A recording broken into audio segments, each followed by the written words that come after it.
প্রথম কথা হলো 30 লক্ষ আপনি প্রতিষ্ঠিত বলছেন, আমি এটা বিশ্বাস করি। এটা Goebbels theory, tell a lie 100 times it will become truth.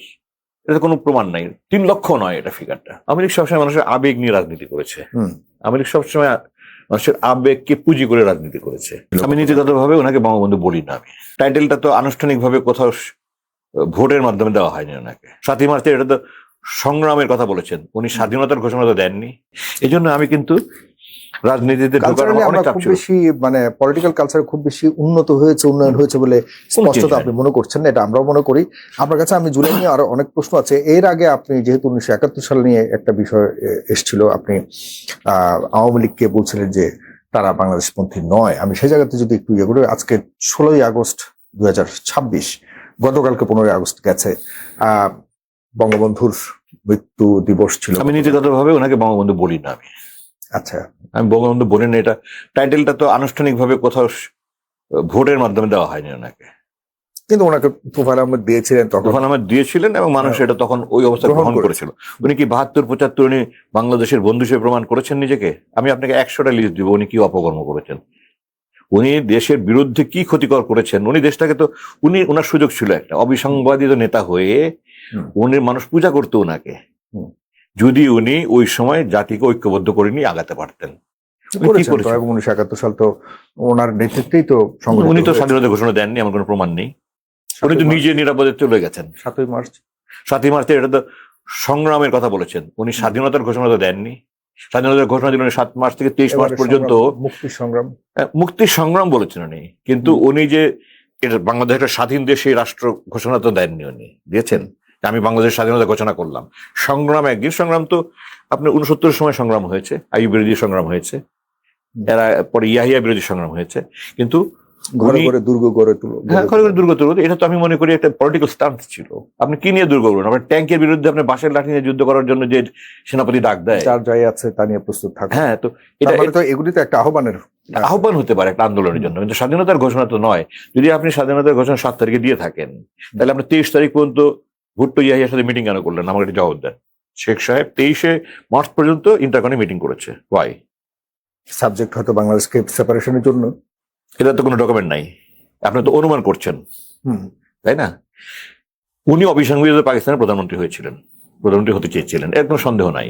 কারণ ওনাকে যখন তাজউদ্দিন সাহেব 25 তারিখ সন্ধ্যায় বলেছে, উনি তো ঘোষণা দেননি, তো সবাই জানে। উনি পৃথিবীর ইতিহাসে বলেন যে একটা ঘটনা বলেন যেখানে আপনি 15 আগস্টে কি মানে কি করলে ভালো হতো বলে মনে করেন?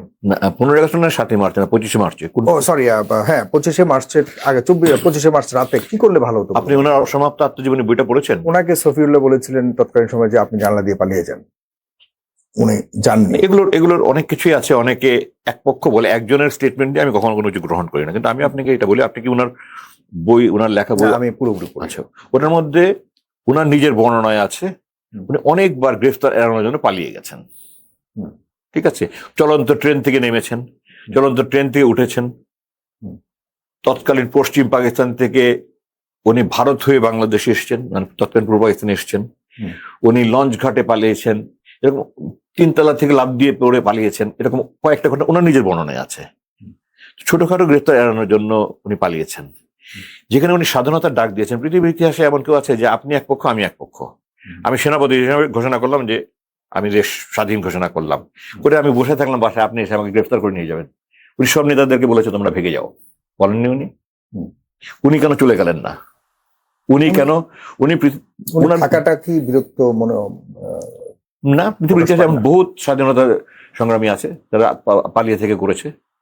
যেমন বহুত আপনি স্বাধীনতা সংগ্রামী বলতে যাচ্ছেন যে উনি ইচ্ছাকৃতভাবে আত্মসমর্পণ, বা অবশ্যই আমার বিশ্বাস করা যথেষ্ট কারণ আছে, কারণ উনি তো মারতে, মানে যেখানে 30 লক্ষ মানুষকে 30 লক্ষ ফিগারটা ফিকটিশিয়াস ফিগার, এটা তো সে ঠিক আছে, এটা প্রতিষ্ঠিত যেহেতু হয়েছে, না প্রতিষ্ঠিত হয়নি, কিন্তু প্রতিষ্ঠিত হয়নি। ওনাকে কাছে রেখেও ওনাকে জীবিত রাখার, মানে ওনাকে ওই মৃত্যুর একটা আশঙ্কা ছিল না বলে মনে করেন? আমি আপনাকে বলি, প্রথম কথা হলো 30 লক্ষ আপনি প্রতিষ্ঠিত বলছেন, আমি এটা বিশ্বাস করি। এটা Goebbels theory, tell a lie 100 times it will become truth. এটা কোনো প্রমাণ নাই। 3 লক্ষ নয় এটা ফিগারটা। জরিপ কেন করা হয়নি? শেখ সাহেব ডেভিড ফ্রস্টকে 10ই জানুয়ারি 72 বলেছে যে জরিপ হচ্ছে, জরিপের ফলাফল কেন প্রকাশ করা হয়নি? উনি অ্যাকচুয়ালি উনি তো আপনি জানেন উনি ডিগ্রি পাস করেছেন 3rd ডিভিশনে, এসএসসি 22 বছরে 3rd ডিভিশনে পাস করেছেন, ওনার বই লেখা, আমার কথা না। তো ওনার কাছে মিলিয়ন ফিগারটা ইজ, বাংলায় যেহেতু হাজারের পরে লক্ষ, ইংরেজিতে থাউজেন্ডের পরে মিলিয়ন, এখানে যে একটা শূন্য বেশি, এই জ্ঞানটা ওনার ছিল না। এটা আমার কথাও নয়, আপনি আওয়ামী লীগের এই যে অস্থায়ী সরকার ছিল 71-এ, তার ভ্রাম্যমান কূটনীতিক অ্যাডভোকেট নুরুল কাদের, ওনার একটা লেখা বই আছে 266 জনের স্বাধীনতা, ওই বইটা পড়ে দেখেন, ওখানে বলা আছে যে উনি 3 লক্ষ। তারপরে সিরাজুর রহমান যিনি বিবিসি সাংবাদিক, ওনারও বলা আছে।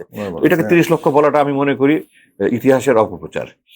আর উনি যদি সত্যি সত্যি আওয়ামী লীগের অন্য কোন নেতাকে হত্যা হয়েছে আমাকে বলেন। কিন্তু আপনি কি মনে করেন না তখন কি মানুষ হত্যা হয়নি? পাকিস্তানের কি আমি সেটা বলছি না, আমি তো বলছি মানে আপনি 30 লক্ষ নিয়ে আপনার কনফিউশন আছে। হোক 30 লক্ষ, জরিপ ছাড়া আপনি একটা ফিগার তো বলতে পারেন না। আপনি জরিপ করেন, এখনো সময় আছে, আমি সরকারের কাছে যাবো। অ্যাপ্রক্সিমেট বলেছেন হয়তো। উনি জিজ্ঞাসা করেছেন, সিরাজুর রহমান বলেছেন যে ওনাকে যখন হিদ্রোতে সাংবাদিকরা জিজ্ঞাসা করেছেন, উনি সিরাজুর রহমান তখন বিবিসি বাংলা ছিলেন, ওনাকে জিজ্ঞাসা করেছেন, উনি বলছেন যে এমন তো কোনো জরিপ হয়নি, তবে আমরা যে সমস্ত নিউজ টিউজ পেয়েছি তাতে আনুমানিক 3 লক্ষ। ওটাকে উনি 3 লক্ষ, যেহেতু হাজারের পরে লক্ষ, থাউজেন্ডের পরে মিলিয়ন, উনি ওটা 3 লক্ষ মনে করে 3 মিলিয়ন বলেছেন, এবং ওটাই প্রতিষ্ঠিত করে ফেলেছে তারা 1000 বার বলে বলে। এটাকে এক্সাজারেট করার জন্য মানুষকে, আওয়ামী লীগ সবসময় মানুষের আবেগ নিয়ে রাজনীতি করেছে। আওয়ামী লীগ সবসময় মানুষের আবেগকে পুঁজি করে রাজনীতি করেছে। তো মানুষকে আপনি ফিগার দেখান না, আপনি কতজন, আপনি মুক্তিযুদ্ধ মন্ত্রণালয়ে দেখান কতজনের লিস্ট পাবেন না, তাই বলে এখন মানে আপনার পরবর্তীতে সেই স্মৃতি বিজড়িত 32 এটাকে ভাঙা তো হলোই, এরপর আবার এটাকে 15ই আগস্ট যেই দিনটাতে বঙ্গবন্ধুকে হত্যা করা হয়েছে, সেই দিনটাকে স্মৃতি বিজড়িত ঘরটাকে দেখবার মতো অনেকেরই আশা আকাঙ্ক্ষা থাকতেই পারে, কিন্তু তাদের কিন্তু যেতে দেওয়া হয়নি গতকালকে যে আমরা দেখেছি। এটাকে আপনি, আমি কালকে একটু ব্যস্ত ছিলাম, আমি ফলো করতে পারিনি। আমি যেহেতু উনি বাংলাদেশের স্থপতি, এটাতে কোনো সন্দেহ নাই, তবে উনি এটা আর্কিটেক্ট থাকলেও উনি এটা ঘোষণা দেননি। কিন্তু ওনার মতো একজন নেতা, উনি সেই সময় উনি আন্দোলনের নেতৃত্ব দিয়েছেন, এটা তো অস্বীকার করার কোনো উপায় নেই। সেই হিসাবে 32 নম্বরটা ভাঙ্গাটা আমার কাছে সঠিক মনে হয়নি। এবং 32 নম্বরে যদি মানুষ যেতে গিয়ে বাধার সম্মুখীন হয়, এখানে দুটা দিক আছে। একটা হলো তো এটা একটা নিষিদ্ধ দল, তো সুতরাং নিষিদ্ধ দল তো তাদেরকে যেখানে দলের সাথে 32-এর কি সম্পর্ক? 32 তো ধরেন 1971 সালের, যারা ওখানে যেতে চায়, কালো পতাকা দেখায়, তারা তো তার মানে তারা ওই নিষিদ্ধ দল করে। তো নিষিদ্ধ দল দেখে যেখানে সেখানে মানুষ যাকে তাকে ধরছে। আওয়ামী লীগ যেমন জামাতকে ধরেছে।